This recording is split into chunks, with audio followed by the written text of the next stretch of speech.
Santa Clara's got stuff moving behind the curtain, and if you're part of the faithful, you can't afford to half listen right now.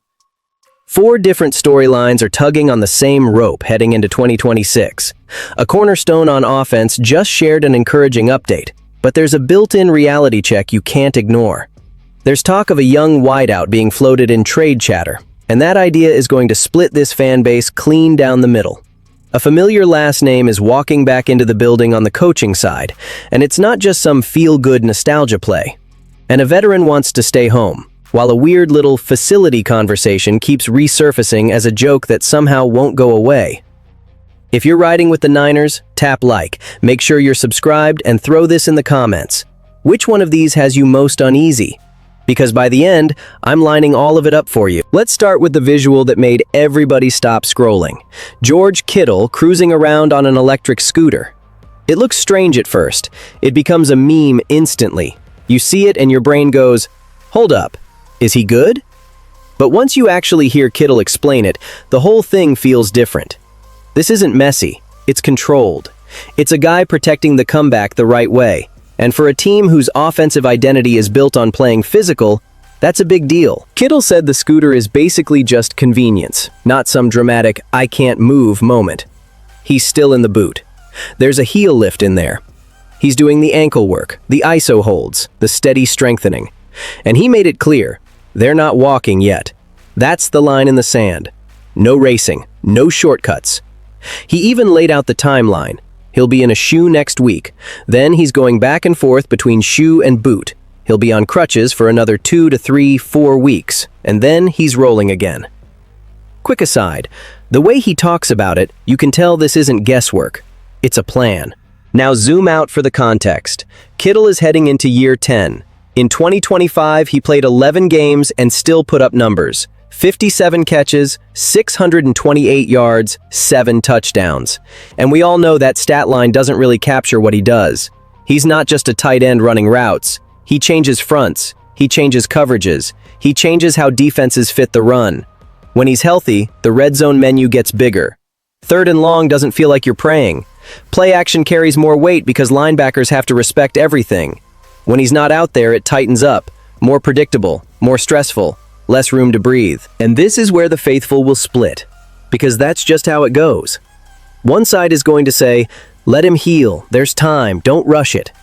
The other side hears the word Achilles and immediately thinks about the ugly outcomes. Here's the thing. It's not only whether Kittle comes back, it's how he comes back. Explosiveness, confidence when he plants and drives, willingness to take contact in traffic without that half second of hesitation. That part decides the real impact. The good news is there's no contract panic pushing this. He's under contract through 2029. Nobody's forcing a prove-it sprint. San Francisco actually has something rare in this league: patience. If the timeline stays on track, you can absolutely picture Kittle returning at a high level and being a major part of another playoff run. But don't lie to yourself and call it automatic. It isn't. And while you're imagining the offense with Kittle healthy, middle of the field alive again, there's a tougher follow-up that matters for 2026. If he's not 100%, are the weapons around Brock Purdy enough to carry full weeks and still win in January? That's where the next conversation starts getting loud, because the next one hits like most dangerous NFL stories do. Nobody stamps it as fact, but nobody slams the door on it either. Jordan Addison's name is back in the air, and the timing is the whole point. His legal situation got cleared, charges dropped, and now it's back to football, back to value, back to teams asking, okay, what would this cost? And the 49ers are in that mix. Let me be clear, nothing is confirmed yet. This is talk. It's being floated. It's a possibility, not a finished deal. But it's easy to see why it exists.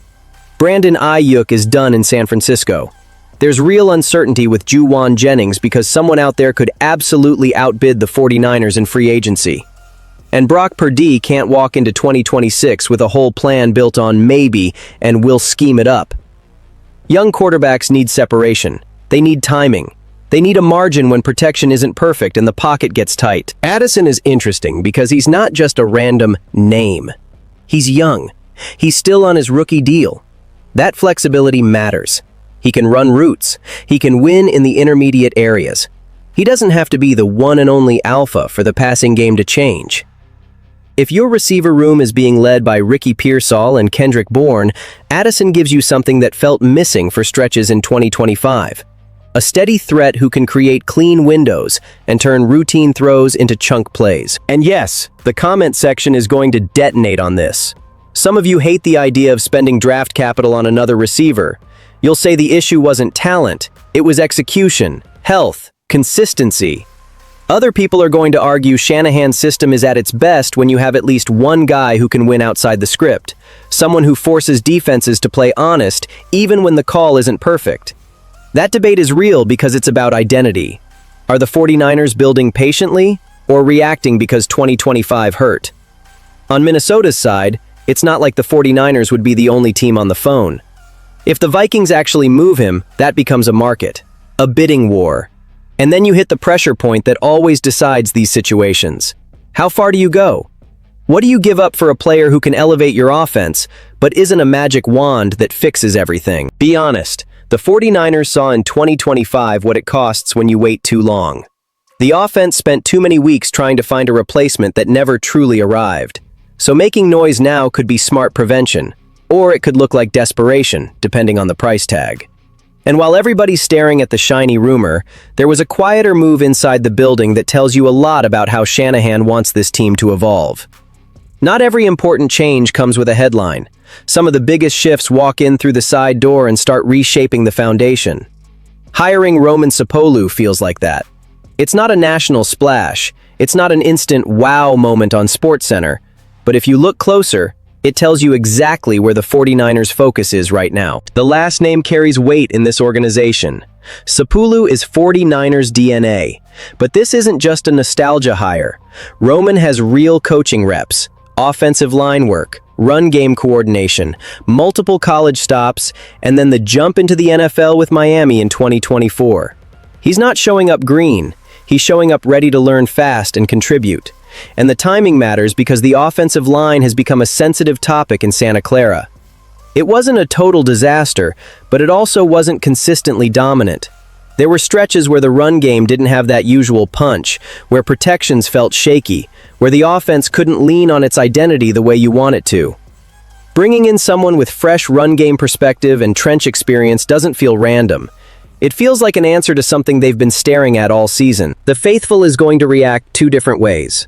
Some people will love the connection to franchise history. That's our kind of football. Others will shrug and say it's symbolic, not practical. Let me say this. The truth is probably in the middle. Shanahan isn't just bringing in a familiar name. He's blending continuity with new ideas. Coaches like this can act like bridges, translating technique, speeding up young linemen, helping veterans adjust without breaking rhythm. In a league where you have to develop cheaper talent and still play at a championship level, that has real value. But there's tension baked in too. A heavy last name brings a heavy spotlight. Every missed pickup, every stuffed run, every protection issue, some people will pin it on the new guy, even when that's not how coaching works. It's unfair, but it's real. And the upside is pressure can sharpen people. It can speed up growth when you handle it the right way. When you stack that coaching move next to the uncertainty at wide receiver, you start to see the bigger picture. This isn't a teardown, it's a recalibration. Which brings us to the veteran basically raising his hand and saying, I want to be part of this. Kendrick Bourne isn't talking like a guy chasing the highest bidder at all costs. He's talking like someone who found his place again. When he says he wants to come back to San Francisco, it doesn't sound like scripted agent talk. It sounds personal, like home actually matters to him. Bourne returned in 2025 with no guarantee he'd be a featured guy. He was depth, insurance, a stabilizer. Then injuries hit, bodies dropped, and when his number got called, he produced. 37 catches, 551 yards, and those back-to-back 142-yard performances in weeks 5 and 6. Think about that for a second. That's not a washed vet just hanging on.